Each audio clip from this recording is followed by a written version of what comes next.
Hello guys, कैसे हो आप लोग। अभी तक हम धातु पढ़ रहे थे।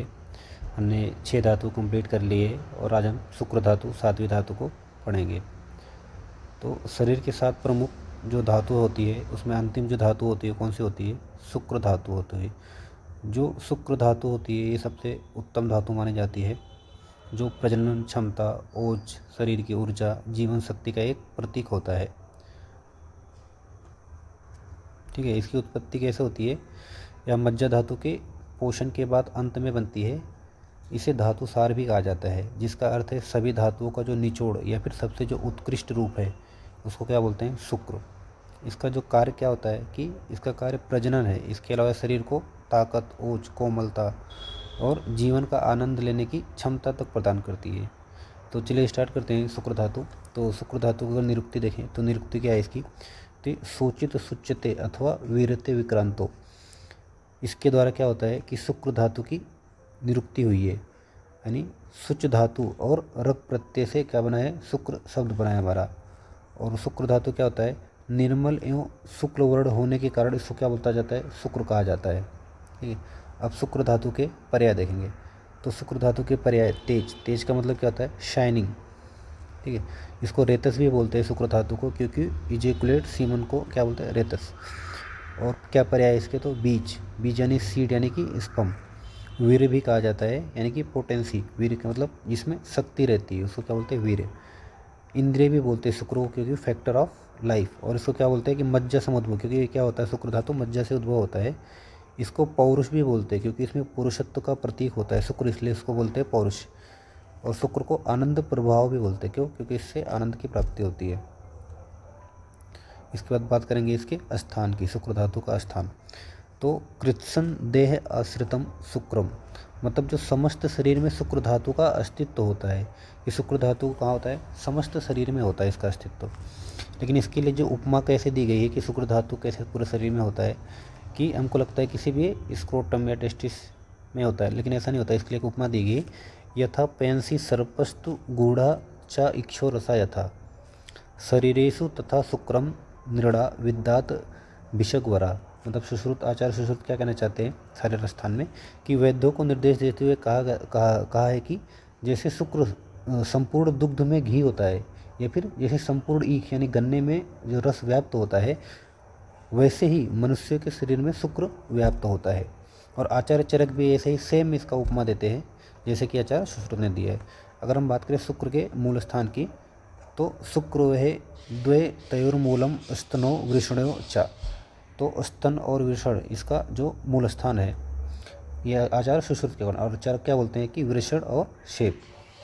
ठीक है, उसके बाद अगर कला बात करें शुक्रधर कला की, तो सप्तमी शुक्रधरा कला नाम सर्व प्राणिना सर्व शरीर व्यापनी। तो शुक्रधरा कला कहाँ होती है? तो सर्व शरीर व्यापनी, मतलब पूरे शरीर में स्थित होती है। इसके बाद करेंगे शुक्र के स्वरूप और संगठन के बारे में। तो जैसे हम बताएं कि संसार में जितने भी द्रव्य है वो किसके मिले होते हैं? तो पंच महाभूत से मिलके बने होते हैं। तो बोलते हैं कि सर्व इदम पंचभौतिकम अस्मिन अर्थे।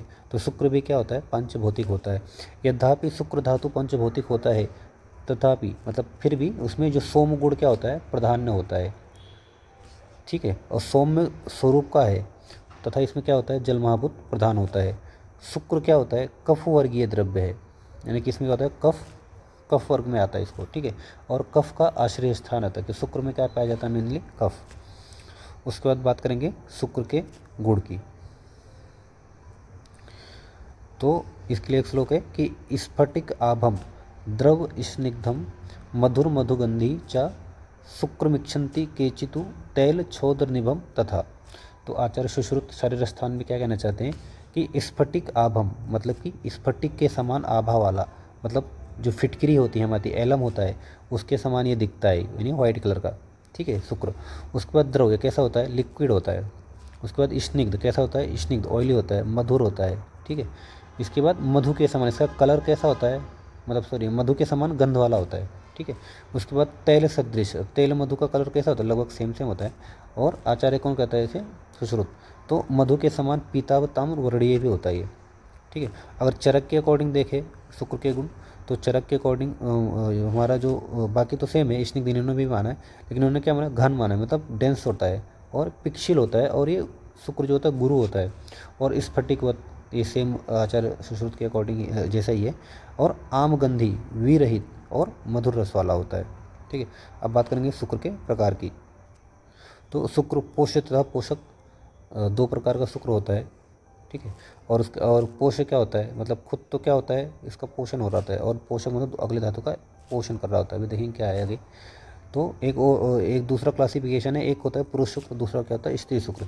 स्त्री जो देह होता है वो भी सप्त धातुआत्मक होता है, अर्थात स्त्री में भी शुक्र उपस्थित होता है। हमको कभी कभी कन्फ्यूजन होता है शुक्र स्त्री में होता है या नहीं होता है। तो स्त्री देह भी क्या होता है, सप्त धातुआत्मक होता है, तो इसमें भी शुक्र उपस्थित होता है। ठीक है, उसके बाद हम बात करेंगे शुक्र परिणामन की, यानी कि शुक्र की उत्पत्ति कैसे होती है। तो जैसे जब मज्जा का फॉर्मेशन हो रहा होता है तो उसमें शुक्र पोषक अंश का भी फॉर्मेशन होता है। तो वो जो शुक्र पोषक अंश होता है वो कहाँ जाता है, शुक्र व स्रोतस में जाता है, और उस पर शुक्र धातुअग्नि का कार्य करता है। और क्या फॉर्म होता है, स्थूल भाग यानी प्रसाद भाग जो बनता है वो अस्थायी शुक्र धातु की निर्मिति करता है। इसके साथ क्या बनता है, उपधातु का भी फॉर्मेशन होता है। उपधातु शुक्र का ओज माना है किसने, आचार्य शारंगधर ने। ठीक है, अब इसमें थोड़ा सा कन्फ्यूजन है कि ओज को उपधातु मानना है या मल मानना है। ठीक है, वो अभी देखते हैं इसमें। तो मल किसने माना है, तो अगर शुक्र के मल की बात करें तो शुक्र का जो मल है वक्त्र स्निग्धता, यानी कि जो फेस में स्निग्धता दिखती है वो शुक्र का मल है। जो युवा या फिर युवाओं में जो पीड़िका उत्पन्न होती है, फेशियल जो पिंपल्स वगैरह आते हैं, तो वो किसका मल है, शुक्र का। और जो श्मश्रु हमारे जो दाढ़ी मूछे हैं तो वो भी किसका मल है, शुक्र का। ऐसा किसका मानना है, तो आचार्य शारंगधर का। लेकिन जो हमारे अष्टांग हृदय है, यानी कि आचार्य वाग्भट क्या कहते हैं कि ओज को क्या बोलते हैं, शुक्र का मल बोलते हैं, लेकिन उसको उपधातु कौन बोलता है, तो आचार्य शारंगधर। तो ये याद रखिएगा, इंपॉर्टेंट है, MCQ में आ सकता है। उसके बाद अगर शुक्र का परिणाम यानी कितने दिन में शुक्र का फॉर्मेशन होता है, तो आचार्य चरक के अकॉर्डिंग 7 दिन और आचार्य सुश्रुत के अकॉर्डिंग 30 दिन में इसका फॉर्मेशन होता है। अगर हम शुक्र के परिणाम के प्रमाण की बात करें कि इसका प्रमाण कितना होता है अंजलि प्रमाण में, तो अर्ध अंजलि शुक्र से चरक क्या बोलते हैं कि आधा अंजलि, शुक्र का प्रमाण कितना होता है, आधा अंजलि। इसके बाद अगर शुक्र के कार्य की बात करें तो ये जो श्लोक है, ये मैंने बोला कि सभी धातुओं में आप ये वाला श्लोक चिपका सकते हैं, लिख सकते हैं। ठीक है, तो प्रीडनम जीवनम लेप स्नेहो धारण पूर्णे गर्भोत्पाद च धातु नाम श्रेष्ठ कर्म क्रमात् स्मृतम। ये अष्टांग हृदय का श्लोक है ये, कि सभी प्रकार के जो धातुओं का कार्य है ध्रि धार्यति, मतलब क्या है, सभी प्रकार के धातुओं का काम क्या, ध्रि धार्यति, यानी कि सभी प्रकार का धातुओं का काम क्या, धारण करना, शरीर को धारण करना, और आयुष्य का धारण करना, मतलब जीवन पर्यंत क्या करना, आयुष्य का या जीवन की रक्षा करना। ठीक है, गर्भ उत्पादन अथवा बीजार्थ या शुक्र धातु का श्रेष्ठ कार्य है। तो गर्भ उत्पादित शुक्र धातु का श्रेष्ठ कर्म है, मतलब धारण करना ये तो सभी धातुओं का सामान्य कार्य है, लेकिन स्पेसिफिक अगर कार्य शुक्र का पूछा जाए तो क्या है, तो गर्भ का उत्पादन करना या फिर बीजार्थ, ये शुक्र का श्रेष्ठ कार्य है। और आचार्य सुश्रुत क्या करते हैं शुक्र के कार्य के बारे में, कि शुक्रम धैर्य च्यवनम प्रीति देह बलम हर्ष बीजार्थम चा। तो आचार्य सुश्रुत कहते हैं कि शुक्र का जो कार्य है वो धैर्य, धैर्य यानी कि सुख एवं दुख में जो समान भाव रखने वाला है, किसी भी इंसान जो सुख और दुख में समान भाव रखे, यानी सुख में भी ज़्यादा खुशी नहीं हो और दुख में भी ज़्यादा भयभीत ना हो, तो ये किसका कार्य है, जिसका शुक्र अच्छा है, अभी शुक्र का ये कार्य है। च्यवन यानी कि जो शुक्र का पतन या शुक्र का इजैकुलेशन जो पतन गिरना हो किसका कार्य है, तो शुक्र का ये। प्रीति यानी कि जो स्त्रियों के प्रति आकर्षण है या फिर जो कार्मुकता है वो किसका कार्य है, शुक्र का। देह बलम मतलब जो शरीर की शक्ति है या कर्म जो सामर्थ्य है वो किसके कारण है, तो शुक्र का कार्य है। हर्ष, हर्ष भी क्या है, शुक्र का कार्य है। शरीर पर जो रोमांच होता है या मन में जो काम वेग या फिर काम वासना आती है या फिर जो उत्साह की निर्मिति, ये सब हर्ष के अर्थ है। ठीक है, ये किसका कार्य है, तो ये भी शुक्र का कार्य। बीज अर्थ यानी कि शुक्र बीज को उत्पन्न करता है, यानी कि एक प्रजनन में मदद करता है, तो भी किसका कार्य है, तो शुक्र का कार्य है। इसके बाद देखेंगे हम शुक्र सारता के बारे में। तो इसके लिए आचार्य चरक क्या कहते हैं कि सौम्य प्रशिक्षिता च क्षीर पूर्ण लोचना इव प्रहर्ष बहुला। ठीक है, स्निग्ध वृत्त सार समसहत शिखर दशना प्रसन्न स्निग्ध वर्ण स्वरा। ठीक है, भ्राजिष्णो महास्फिकचा शुक्रसारा ते स्त्री प्रिय भोगा बलवंता सुख ऐश्वर्य आरोग्य वित्त सम्मान अपत्य भाजाचा भवंती। अब क्या कहना चाहते हैं कि जो शुक्र जो सार पुरुष होते हैं या शुक्र सार पुरुष के जो लक्षण होते हैं तो सौम्य, ऐसे क्या होते हैं, सौम्य यानी कि मृदु प्रकृति वाले होते हैं, और सौम्य दृष्टि यानी कि कोमल दृष्टि वाले होते हैं। नेत्र ऐसा लगता है जैसे उसमें दुग्ध से भरे हुए, किससे, मिल्क से, यानी कि दुग्ध से भरे हुए हैं, यानी कि दया से परिपूर्ण होते हैं। क्षीरपूर्ण लोचना मतलब कि दया से परिपूर्ण होते हैं। सदा प्रसन्न रहते हैं। ईव प्रहर्ष बहुला का मतलब क्या है, सदा प्रसन्न रहते हैं। इनके जो दंत हैं, ठीक है, वो स्निग्ध, गोलाकार और समाकार एवं ठोस होते हैं। शुक्र सार्थ वाले पुरुष के दंत ऐसे होते हैं, ठीक है। और शुक्र सार्थ वर्ण और स्वर कैसा होता है, तो प्रसन्न और स्निग्ध होता है। इनका जो शरीर है वो एक कांतिमान और नितंब यानी कि जिनके बटॉक्स है, स्फीक है, ठीक है, वो प्रदेश कैसा होता है, बड़े होते हैं। ऐसे जो पुरुष होते हैं वो स्त्रियों को क्या होते हैं, प्रिय होते हैं, उपभोगी होते हैं और बलवान होते हैं। ये सुख, ऐश्वर्य, आरोग्य, धन, सम्मान एवं अधिक संतान वाले होते हैं। ऐसे पुरुष अधिक संतान वाले होते हैं।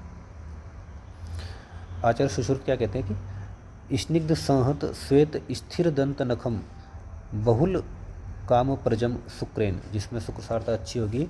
ऐसे शुक्रसार पुरुष क्या होते हैं, स्निग्ध होते हैं, संहत यानी कि ठोस शरीर वाले, मतलब मजबूत होते हैं।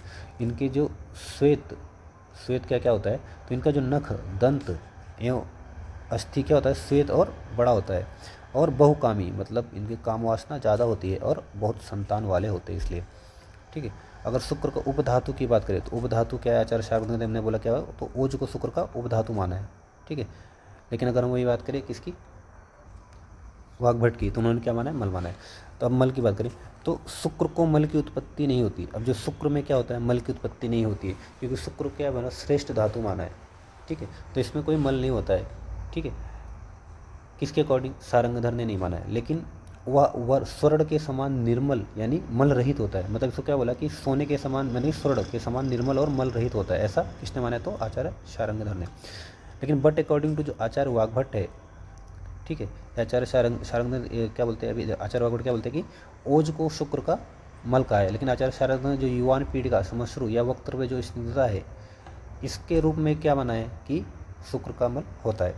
अब देखेंगे शुक्र की वृद्धि के, तो शुक्र वृद्धि अगर किसी में होगी, किसी व्यक्ति में, तो उसमें क्या क्या लक्षण दिखेंगे, तो अति स्त्री कामता, मतलब स्त्री की कामना क्या होगी, अति स्त्री संबंध या फिर मैथुन की इच्छा निर्माण होना, या फिर वृद्धम शुक्र अस्मरीचा, या फिर अस्मरी यानी कि जो स्टोन फॉर्मेशन, इसको क्या बोलते हैं, उसके जो टेस्टिस है उसमें क्या हो जाए, स्टोन यानी कि पथरी, ऐसा कुछ तो हो जाए, यानी कि टेस्टिकुलर स्टोन बोलते हैं उसको, यानी कि अनयूजुअल कंडीशन है, बहुत रेयर होता है, बहुत कभी कभी दिखता है, ठीक है। अब देखो स्टोन का फॉर्मेशन कैसा होता है, तो हम जब शुक्र का वेग धारण करते हैं तो क्या होता है, हम आपने पढ़ा होगा कि धारण्य वेग वाले चैप्टर में, कि जब भी हम किसी वेग का धारण करते हैं तो क्या होता है, वात का प्रकोप होता है। और जो वात कैसा होता है, रुक्ष होता है, तो अपने रुक्ष गुण की वृद्धि करने के कारण शुक्र में क्या करता है, शुक्र को सुखा देता है, शुष्कता, और क्या होता है, शुक्र स्मरी का फॉर्मेशन होता है। तो ये बहुत ही अनयूजुअल और रेयर कंडीशन, ऐसा बहुत कम देखने को मिलता है। उसके बाद हम बात करेंगे शुक्र क्षय के बारे में। तो शुक्रे चिरात प्रसिचेत शुक्रम सोडितम एवा, ठीक है। तो शुक्रे चिरात मतलब कि मैथुन में शुक्र का विलंब से स्खलित होना है, मतलब निकलना, ठीक है, देर से शुक्र का निकलना, या फिर शुक्र के स्थान पर रक्त का बाहर निकला, शुक्र सोडितम एवा। तो शुक्र मतलब कि शुक्र क्या, मैथुन के बाद टाइम का निकलना, रक्त बाहर निकलना, तो ये भी शुक्र क्षय का लक्षण है। या फिर वृषण में वेदना यानी कि टेस्टिस में क्या होगा, वेदना यानी कि पेन होना, और शीशन में धुआं यानी कि ऐसे दाह प्रतीत होना, ये भी किसका है, शुक्र क्षय का लक्षण है।